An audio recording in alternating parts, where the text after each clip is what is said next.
Hola a todos, les propongo la lección divina de un pasaje del Evangelio para inspirar nuestra escucha pastoral.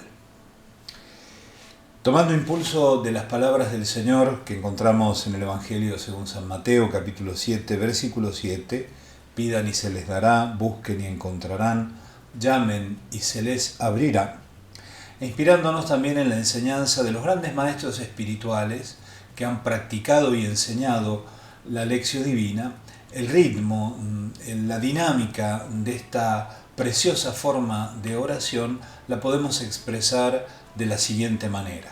Después de invocar el don del Espíritu Santo, podemos decir que nosotros buscaremos en la lectura, encontraremos en la meditación, llamaremos en la oración, se nos abrirá en la contemplación. Y así quedan delineadas las tres grandes etapas o los tres grandes pasos que damos siempre que practicamos la lección. En primer lugar, la lección, la lectura del texto bíblico, una lectura sabrosa, atenta, que da paso a la meditación, al rumiar esa palabra en el corazón, reteniendo con la memoria los versículos, las palabras, las imágenes que nos han quedado dando vueltas después de esa lectura. Y así se abre paso a la contemplación del Señor que se nos ofrece en cada texto de la Escritura, porque recordemos esto que decía San Gregorio Magno y que hemos recordado tantas veces. Cada vez que leemos las Santas Escrituras, escuchamos el corazón de Dios que late para nosotros, que se hace cercano a nosotros. De eso se trata, esa es la gran pretensión de la lección divina, que se denomina también en nuestra lengua lectura orante de las Escrituras, o con mayor precisión, la lectura de Dios, porque es a Dios a quien leemos. Y es verdad que Él también nos lee a nosotros. Te propongo entonces que hagamos esta lección. El pasaje que te vamos a proponer es del Evangelio según San Lucas, capítulo 10, versículos 17 al 24. Pero antes de escucharlo juntos, de leerlo juntos, te invito a que invoquemos también juntos al Espíritu Santo. Ven a nosotros, oh Espíritu Divino, Santo Espíritu, tú que inspiraste a los autores sagrados, en este caso al evangelista Lucas, a poner por escrito la palabra, la buena noticia del Señor, inspiranos a nosotros, tocar nuestro corazón, abrí los oídos de nuestro corazón para que podamos escuchar las palabras del Señor y así, con esas palabras, iluminar nuestra vida. Ven a nosotros, oh Espíritu Santo. Escuchemos juntos la palabra del Señor. Los 72 volvieron y le dijeron llenos de gozo: Señor, hasta los demonios se nos someten en tu nombre. Él les dijo: yo veía a Satanás caer del cielo como un rayo. Les he dado poder de caminar sobre serpientes y escorpiones y para vencer todas las fuerzas del enemigo, y nada podrá dañarlos. No se alegren, sin embargo, de que los espíritus se les sometan. Alégrense más bien de que sus nombres estén escritos en el cielo. En aquel momento Jesús se estremeció de gozo, movido por el Espíritu Santo, y dijo: Te alabo, Padre, Señor del cielo y de la tierra, por haber ocultado estas cosas a los sabios y a los prudentes, y haberlas revelado a los pequeños. Sí, Padre, porque así lo has querido. Todo me ha sido dado por mi Padre, y nadie sabe quién es el Hijo sino el Padre, como nadie sabe quién es el Padre sino el Hijo, y aquel a quien el Hijo se lo quiera revelar. Después, volviéndose hacia sus discípulos, Jesús les dijo a ellos solos: Felices los ojos que ven lo que ustedes ven.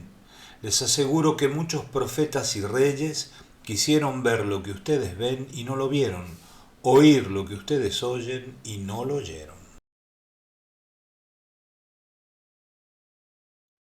Tanto los puntos de la lección que te voy a ofrecer ahora como de la meditación están disponibles en formato impreso o también digital para que los puedas leer.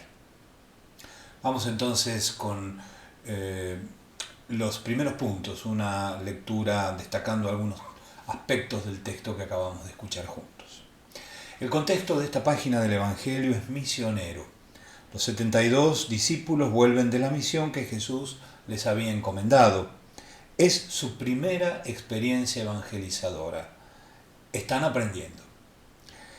El relato es muy curioso porque señala casi con humor que los discípulos de Jesús tienen distintos criterios para valorar los frutos de esta primera misión que están haciendo los discípulos. Los discípulos que están aprendiendo a ser misioneros se alegran del aspecto más espectacular. Ellos, como Jesús, también pueden expulsar demonios. Para Jesús, esta lucha contra el mal es un aspecto central de su misión, que comparte también con sus discípulos. Derribar a Satanás. Satanás podemos traducirlo como el fiscal, el rival, el que acusa. Derribarlo de su trono, poniéndole así un límite infranqueable al mal. Sin embargo, la misión de Jesús y la nuestra es mucho más. Se trata de levantar la mirada para que los discípulos no se queden en esto, sino que vean más allá, vean más lejos y mejor. Lo importante es el reino de Dios que comienza a crecer y en cuyo registro comenzamos nosotros a estar inscritos. Alégrense más bien que sus nombres estén escritos en el reino de los cielos. Los versículos que siguen, del 21 al 24, contienen el himno de júbilo de Jesús. Junto con la escena de la transfiguración, esta es una página culminante del Evangelio según San Lucas. Ante todo, nos invita a contemplar a la persona misma del Señor en una nueva transfiguración. Él se estremece de gozo y de un gozo sobrenatural que le brota de su ser más profundo de Hijo amado del Padre y se deja llevar por la acción del Espíritu Santo que lo anima y mueve. La escena misionera se revela también como una escena profundamente trinitaria. Aquí están Jesús, el Hijo, el Espíritu Santo y el Padre, que Jesús revela y al que Jesús dirige su alabanza y su bendición. El texto presenta una tensión entre dos grupos de personas. Por un lado, los sabios y los prudentes, y por el otro, los pequeños. ¿Quiénes son unos y quiénes son los otros, los pequeños? Los sabios y los prudentes son las autoridades y figuras religiosas del pueblo que, en definitiva, son los que no comprenden y sobre todo ponen obstáculos a la misión de Jesús. Carecen o han dejado morir en sus corazones la actitud de fondo que es condición de posibilidad para escuchar y ver a Dios, tal como nos lo ha mostrado la Escritura, también los salmos, los profetas. ¿Cuál es esta actitud? La humildad, la mansedumbre de corazón, la pobreza de espíritu. Solo los humildes, los mansos, los puros pueden ser bienaventurados porque pueden ver a Dios. Los pequeños son los discípulos. Incluso antes de ser llamados cristianos, los discípulos se llamaban entre sí los pequeños. El que se vuelva pequeño como uno de estos entrará en el reino de los cielos. Los pequeños son los discípulos. La primera, entre todos, María, la humilde servidora del Señor, cuya pequeñez Dios ha mirado con misericordia, como cantamos todas las tardes al cantar el Magnificat. ¿Qué es lo que reciben como revelación los pequeños? El mensaje central del Evangelio de Jesús, que Dios es Padre, un Padre con entrañas de mamá, de madre, misericordioso, compasivo. El texto desemboca en una nueva bienaventuranza que nos tiene como sujetos a nosotros, los discípulos, a los que Jesús revela el rostro del Padre. Nosotros gozamos de la revelación que anhelaron los profetas y los reyes del Antiguo Testamento, Isaías, por ejemplo, o también el rey David, que compuso, según la tradición, los salmos. Te doy estos elementos para una lectura sabrosa del texto que acabamos de escuchar juntos. Y ahora, a continuación, algunos puntos para meditar, para rumiar y que nos ayuden a terminar en silencio contemplando al Señor. Son 4 puntos a los que he añadido también alguna pregunta. Primero, también nosotros, como los 72 discípulos, estamos aprendiendo a ser misioneros. También nosotros atesoramos experiencias muy hondas, algunas verdaderamente impactantes que hemos vivido, que vivimos en nuestra acción pastoral cotidiana, en la pastoral ordinaria de nuestras comunidades. Sabemos que son regalos del Señor Jesús, que de esta forma va marcándonos el paso e indicándonos por dónde quiere que caminemos. En el camino sinodal que estamos transitando, tenemos la oportunidad de repasarlas y compartirlas. En el instrumento 4 que han realizado nuestras parroquias, nuestros grupos, hay un ejercicio personal, el modo de leer nuestra propia vida, el informe personal, donde hemos consignado algunas de estas acciones que el Señor, estas vivencias fuertes que el Señor nos ha permitido vivir en estos días. Podemos preguntarnos, ¿damos gracias a Dios por las vivencias que tenemos en nuestra acción pastoral? Segundo punto de meditación. Esas experiencias pueden ser muy buenas y legítimas. Sin embargo, tenemos que aprender a mirar las cosas como las ve Jesús. También a nosotros, como a los discípulos que vuelven de misionar, Jesús nos invita a elevar la mirada, a tenerla fija en lo que realmente es importante según los criterios del Padre, que son los criterios del reino de los cielos, las bienaventuranzas, por ejemplo.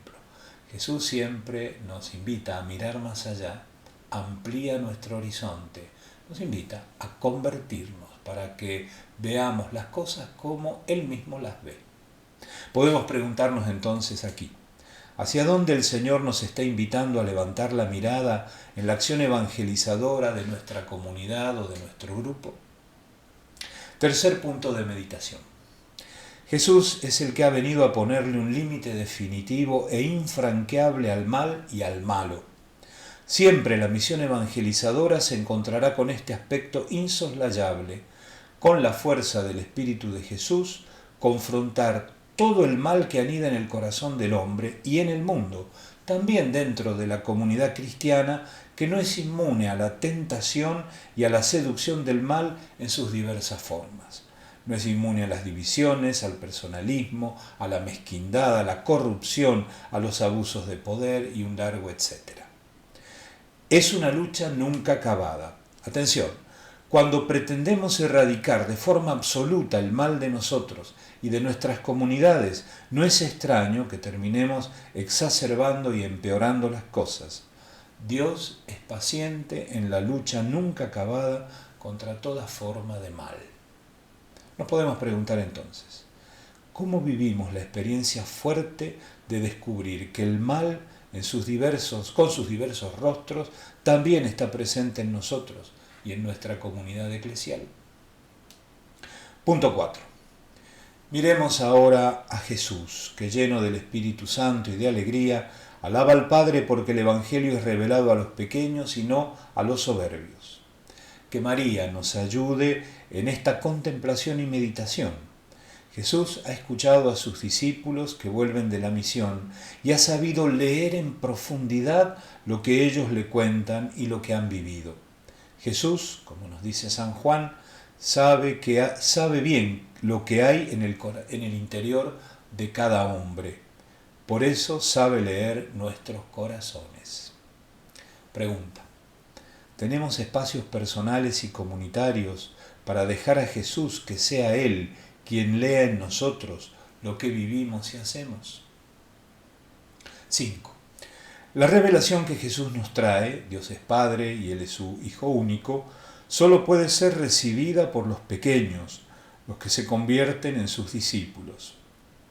La disposición del corazón para escuchar, acoger y dejarse transformar por esta revelación es la fe humilde, peregrina, buscadora y abierta a los demás. También aquí, María Santísima, la Virgen oyente y obediente, es el modelo supremo para cada uno de nosotros, para nuestras comunidades y también para nuestra Iglesia diocesana.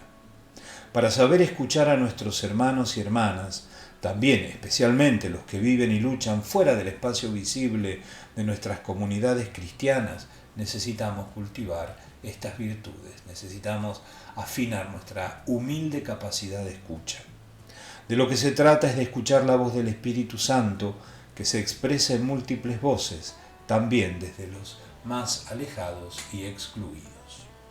Nos podemos preguntar, ¿cómo formularías una oración de súplica al Espíritu para que nos enseñe a ser dóciles a su acción docente y aprendamos a escuchar como María?